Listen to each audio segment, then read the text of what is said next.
여러분 안녕하세요. 오랜만에 영상을 업로드하는 것 같습니다. 처음에 이 유튜브 채널을 개설을 할 때 여행 영상을 올리는 목적으로 개설을 했었어요. 한동안 잘 올리다가 일이 너무 바빠지다 보니까 업로드를 못하고 있었는데요. 여행 영상은 이제 시간이 될 때 올리도록 하겠습니다.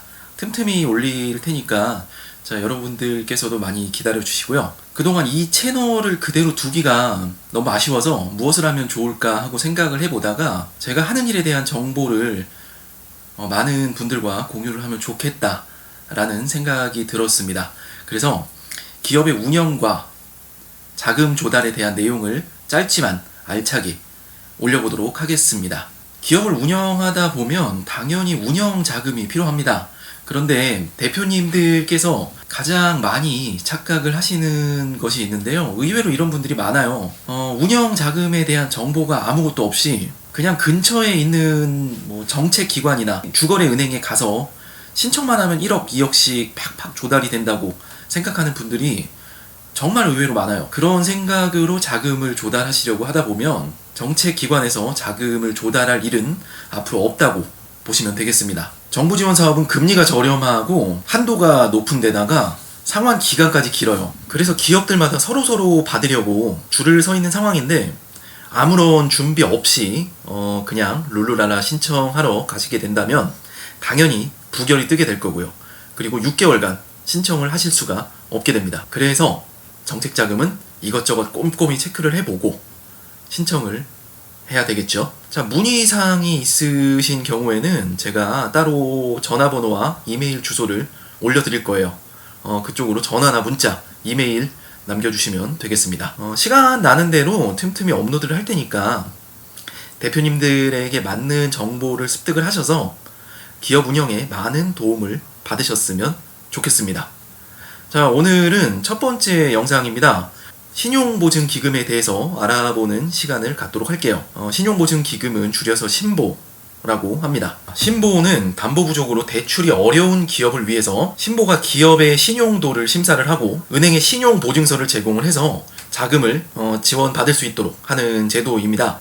쉽게 말해서 담보력이 부족하더라도 기업의 신용도를 통해서 자금을 지원받을 수 있는 제도인데요. 제가 추후 이제 다른 영상에서 다루게 될 거예요. 담보는 조금 미약한데 기술력이 있다라고 하신다면 기술보증기금, 줄여서 기보를 통해서 자금을 지원을 받으시면 되겠습니다. 자, 오늘은 신보에 대해서 알아보고 있는 중입니다. 기업들마다 다 각각 가지고 있는 환경이나 상황 자체가 모두 가지각색이에요. 그런 기업들의 특징을 다 일일이 감안해서 체크를 하자면 한도 끝도 없어요. 그래서 오늘은 신보를 지원을 받을 때 우리가 체크해야 될 가장 대표적인 거 한 10가지 정도만 추려서 알아보는 시간을 갖도록 하겠습니다. 자, 첫 번째로 신보는 개인사업자 그리고 법인사업자, 그러니까 개인이나 법인 사업자를 대상으로 자금을 지원을 해주고 있어요. 근데 영리를 추구하지 않는 비영리단체는 신보의 지원 대상이 아니라는 것 참고를 해주시면 되겠고요. 그래서 신보는 개인사업자와 법인사업자를 대상으로 한다는 것, 요거 첫 번째로 체크를 해주셔야 됩니다. 자, 그리고 두 번째로 기본적으로 매출액이 어느 정도 있어야 돼요. 업종마다 다르지만 대략적으로 업종별로 매출액 대비 몇 %라는 그 대략적인 기준점이 있습니다. 그래서 신보는 매출액이 중요한 요소를 차지한다고 보시면 되겠습니다. 자, 그리고 세 번째로 기업의 재무제표가 존재를 해야 됩니다.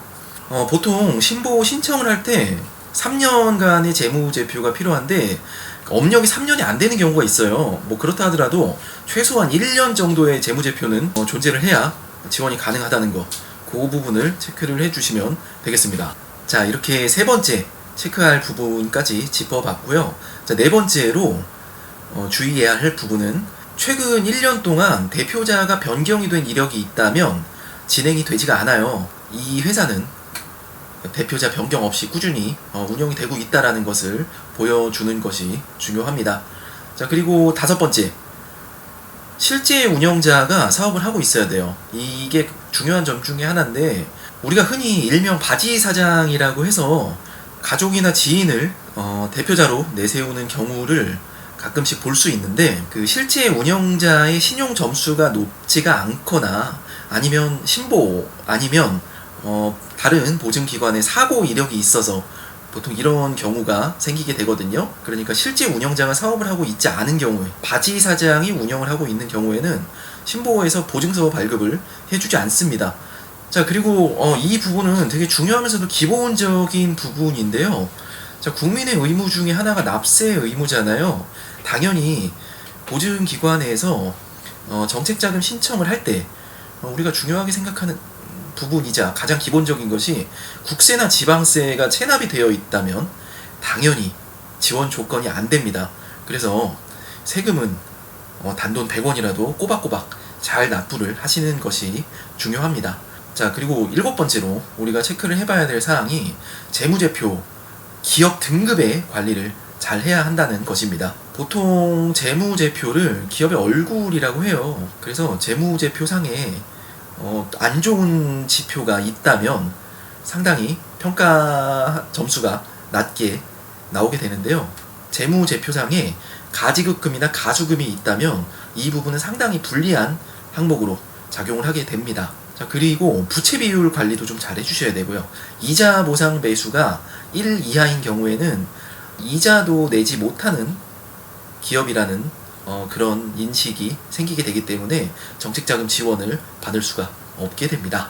자, 그래서 이러한 재무제표 관리를 꾸준하게 잘 하시는 것만이 정책자금을 신청을 하실 때 좋은 긍정적인 점수를 받으실 수 있다는 것을 꼭 체크를 해 두셨으면 좋겠습니다.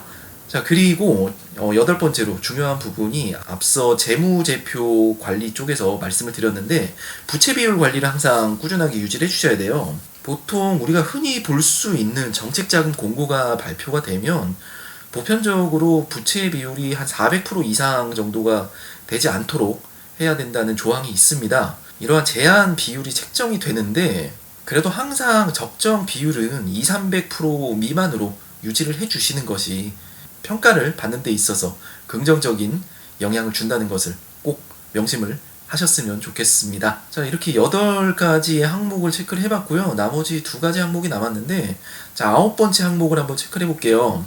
이 부분은 기본적인 항목 중에 하나인데, 대표자의 신용도가 항상 양호해야 됩니다. 최소한 제 개인적인 기준으로는 750점 이상은 최소한 유지를 해주셔야 정책자금 지원을 시도를 해볼 수가 있습니다.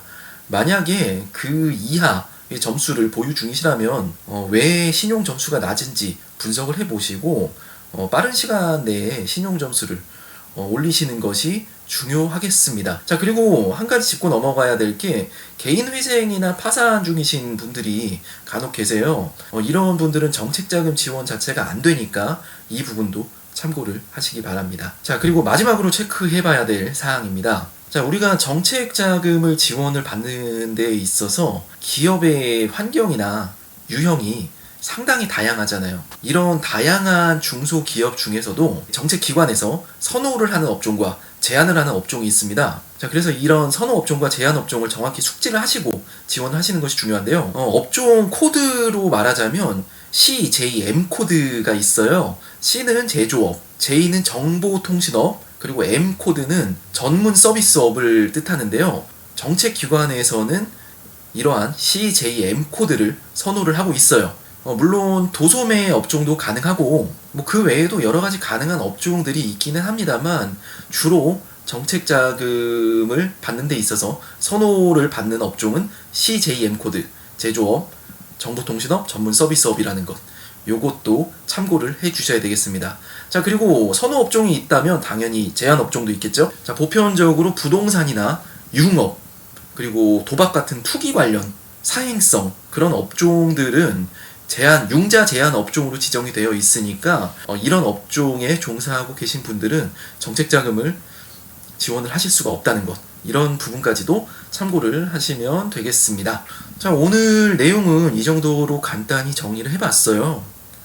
자, 사람도 각각의 이런 개성이 있듯이 기업들도 모두 가지고 있는 환경이 다릅니다. 자, 그래서 공통적으로 우선 신경을 써야 되는 부분들만 체크를 한번 해봤고요. 앞서 말씀을 드렸는데 정책자금의 특성상 경쟁률이 상당히 높아요. 그래서 절차나 심사가 상당히 까다롭게 이루어진다라는 것을 꼭 숙지를 하고 계셨으면 좋겠고요. 이런 부분들을 꼼꼼히 잘 준비하셔서 부결이 나지 않고 한 번에 필요하신 자금을 지원을 받으셨으면 좋겠습니다. 오늘 영상은 여기서 마치도록 하겠습니다.